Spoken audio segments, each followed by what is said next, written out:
അസ്സലാമു അലൈക്കും വറഹ്മത്തുള്ളാഹി വബറകാതുഹു. അൽഹംദുലില്ലാഹി വസ്സലാത്തു വസ്സലാമു അലാ അഷ്റഫി റസൂലില്ലാഹി വഅലാ ആലിഹി വസ്വഹ്ബിഹി അൽഫായിസീന ബിറളില്ലാഹി അമ്മാ ബഅദ്. പ്രിയമുള്ളവരെ, 9/2/2024 അൽ ഇഹ്തിമാമുൽ ഉസരി എന്ന ശീർഷകത്തിൽ കുടുംബ ബന്ധങ്ങളുടെ പ്രാധാന്യം പറഞ്ഞുകൊണ്ടാണ് UAE ഔഖാഫ് പ്രസിദ്ധം ചെയ്ത ജുമാ ഖുതുബ. കുടുംബത്തിൻ്റെ പ്രാധാന്യം അല്ലാഹു തആല നമ്മെ ഖുർആനിലൂടെ നിരന്തരം ഓർമ്മപ്പെടുത്തിയിട്ടുണ്ട്.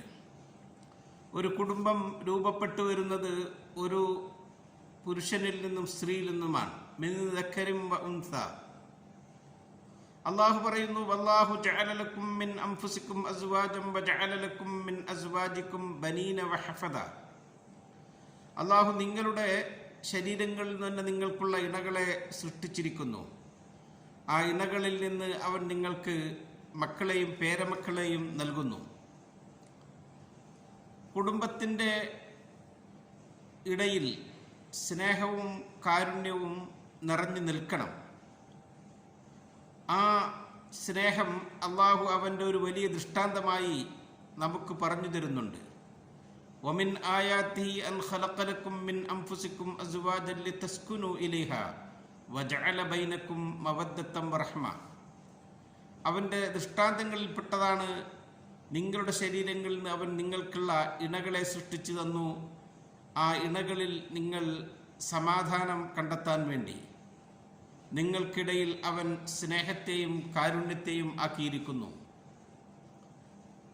കുടുംബം നമുക്ക് ഏറെ സ്നേഹവും സന്തോഷവും തരുന്നതാണ്.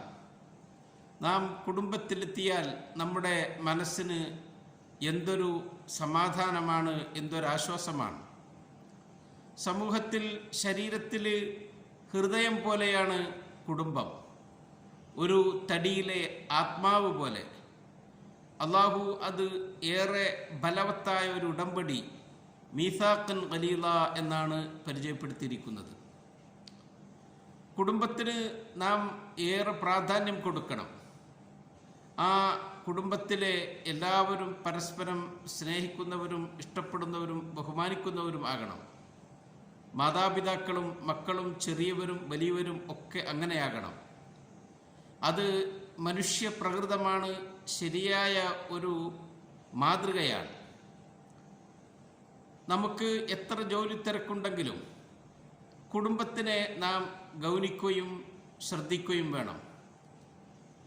നമ്മുടെ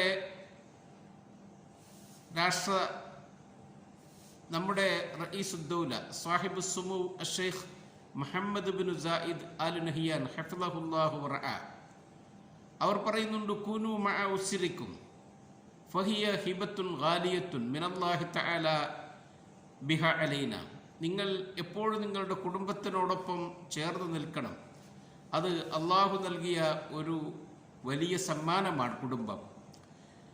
നിങ്ങളുടെ ഏത് ജോലിയാവട്ടെ, ഏതു ഉത്തരവാദിത്വമാവട്ടെ, നിങ്ങളുടെ കുടുംബത്തെയും മക്കളെയും ശ്രദ്ധിക്കാത്ത ഒരു സാഹചര്യം ഒരിക്കലും വരാൻ പാടില്ല. നമുക്ക് സമാധാനമുണ്ടാകുന്നത്, സന്തോഷമുണ്ടാകുന്നത്, എല്ലാ വിജയങ്ങളും നമ്മുടെ കുടുംബത്തിൽ നിന്നാണ്. കുടുംബത്തിൽ നാം പ്രാധാന്യത്തോടുകൂടി കാണേണ്ടത് നമ്മുടെ അരുമ മക്കളാണ്.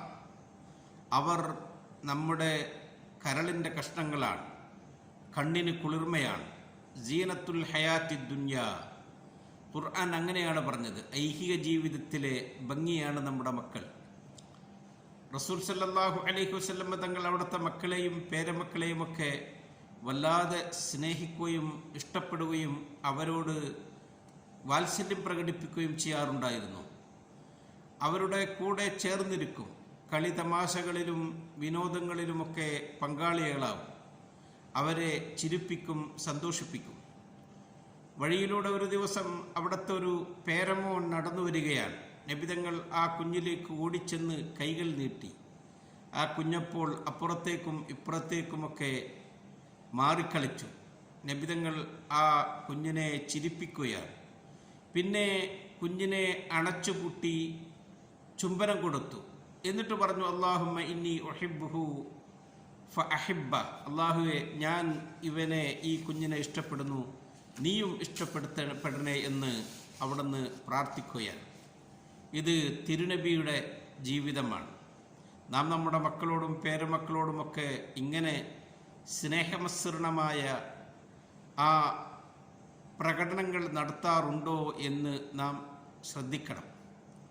നമ്മുടെ മക്കളോടുള്ള നമ്മുടെ ആ സ്നേഹപ്രകടനം, ആ അടുപ്പം, അത് ചെറുപ്പത്തിൽ മാത്രമല്ല, അവർ വളർന്നു വലുതായാലും യുവാക്കളായാലും യുവതികളായാലും വിവാഹം ചെയ്തു അടക്കം നാം അവരോട് ആ അടുപ്പം നിലനിർത്തണം. ഇബ്രാഹിം നബി അലൈഹിസ്സലാം ഏറെ പ്രയാസങ്ങൾ സഹിച്ച് ഇസ്മായിൽ നബി അലൈഹിസ്സലാമിനെയും ഭാര്യയെയും സന്ദർശിക്കുകയാണ്, അവരുടെ വിവരങ്ങൾ അന്വേഷിച്ചറിയാൻ വേണ്ടി. തിരുനബിയോ അവിടുത്തെ പ്രിയപ്പെട്ട മകൾ ഫാത്തിമ ബീവിയെ എപ്പോഴും സന്ദർശിക്കും. അവരുടെയും ഭർത്താവിൻ്റെയും ഒക്കെ വിശേഷങ്ങൾ അന്വേഷിച്ചറിയും. ഒരു ദിവസം സന്ദർശിച്ചപ്പോൾ മഹദി അവരുടെ പ്രയാസങ്ങളും ബുദ്ധിമുട്ടുകളുമൊക്കെ നബിതങ്ങളുടെ മുമ്പിൽ തുറന്നു വെച്ചു. നബിതങ്ങൾ അവർക്ക് നല്ല ഉപദേശം കൊടുത്ത് അതിന് പരിഹാരം കാണിച്ചു കൊടുത്തു. നബിതങ്ങൾ അവരുടെ ആ വീട്ടിലേക്ക് സന്ദർശനം നടത്തിയാൽ ഫാത്തിമയുടെ അടുക്കിലേക്ക് ചൊല്ലും. ഫാത്തിമയെ അണച്ചുകൂട്ടി ആ ഫാത്തിമയുടെ മൂർധാവിൽ ഒരു മുത്തം കൊടുക്കും. അവിടത്തെ പിടിച്ച് തിരുനബിയുടെ മുമ്പിൽ ഇരുത്തും. റസൂൽ സല്ലല്ലാഹു അലൈഹി വസല്ലം തങ്ങളുടെ സ്നേഹപ്രകടനം ഇങ്ങനെയായിരുന്നു. ആ സ്നേഹവും സന്തോഷവും ഉള്ള കുടുംബം എന്തുമാത്രം മാതൃകാപരമാകും, അതാണ് വിജയിച്ച കുടുംബം. നാം അത് ശ്രദ്ധിക്കുകയും റബ്ബിനോട് എപ്പോഴും അതിനുവേണ്ടി പ്രാർത്ഥിക്കുകയും ചെയ്യണം. നമ്മുടെ മക്കളെ നാം എപ്പോഴും അവരെ ശ്രദ്ധിച്ചുകൊണ്ടിരിക്കണം. നമുക്ക് ഏറ്റവും പ്രധാനപ്പെട്ടത് നമ്മുടെ മക്കളാണ്. അള്ളാഹു ഖുർആൻ പറഞ്ഞിട്ടുണ്ട്, യാ അയ്യുഹല്ലദീന ആമനൂ ഖൂ അൻഫുസകും വഅഹ്ലീകും നാറ. മുഅ്മിനീങ്ങളെ, നിങ്ങൾ നിങ്ങളുടെ ശരീരങ്ങളെയും നിങ്ങളുടെ മക്കളുടെ കുടുംബങ്ങളുടെ ശരീരങ്ങളെയും നരകത്തിൽ നിന്ന് കാക്കണം എന്ന്. മക്കളോട് നാം സ്നേഹവും വാത്സല്യവും പ്രകടിപ്പിക്കണം. അതേറെ പ്രധാനപ്പെട്ടതാണ്. അവർ ഉദ്ദേശിക്കുന്ന ആ പരിഗണനയും സ്നേഹവും അവർക്ക് കുടുംബത്തിൽ നിന്ന് ലഭിക്കുന്നില്ലെങ്കിൽ എവിടെ സ്നേഹം ലഭിക്കുന്നുവോ അവിടേക്ക് അവർ സഞ്ചരിക്കും. അത് പല അപകടങ്ങൾ വിളിച്ചു വരുത്തും. ചീത്ത കൂട്ടുകെട്ടുകളിലൊക്കെ അവർ പെട്ടുപോയി പലതിൻ്റെയുമൊക്കെ അടിമകളായിത്തീരും. അത് നമ്മുടെ ശ്രദ്ധക്കുറവ് കൊണ്ട് ആവാൻ പാടില്ല. നാം അവരോടൊപ്പം ചേർന്നിരിക്കണം, അവരെ അണച്ചു ചേർക്കണം, അവരുടെ വർത്തമാനങ്ങളും സംസാരങ്ങളുമൊക്കെ കേൾക്കണം. ഏറ്റവും അടുത്ത നല്ല സുഹൃത്താകാൻ മാതാപിതാക്കൾക്ക് മക്കളോടുള്ള ബന്ധം നന്നാക്കിയെടുക്കാൻ നാം ശ്രദ്ധിക്കണം. നമ്മുടെ രാജ്യം അത് പൈതൃകമായി കൈമാറി വരുന്ന, നമുക്ക് നമ്മുടെ പിതാക്കളിൽ നിന്നും പിതാമഹന്മാരിൽ നിന്നും ലഭിച്ച നല്ല സംസ്കാരങ്ങളും ആചാരങ്ങളുമൊക്കെ അവരിലേക്കും നാം കൈമാറണം. എപ്പോഴും അവർക്ക് വേണ്ടി അള്ളാഹു പഠിപ്പിച്ച പ്രാർത്ഥന, റബ്ബന ഹബ്ലനാ മിൻ അസ്വാജിനാ വദുർരിയാത്തിനാ ഖുർറത അഅ്യുൻ എന്ന ദുആ നടത്തണം. അള്ളാഹുവെ, ഞങ്ങൾക്ക് ഞങ്ങളുടെ ഇണകളിൽ നിന്നും സന്താനങ്ങളിൽ നിന്നും നീ കണ്ണിന് കുളിർമ അഥവാ സന്തോഷം തരണേ. അള്ളാഹു നല്ല സന്തോഷമുള്ള കുടുംബജീവിതം നയിക്കാൻ നമ്മെ അനുഗ്രഹിക്കട്ടെ. അസ്സലാമു അലൈക്കും വറഹ്മത്തുള്ളാഹി വബറകാതുഹു.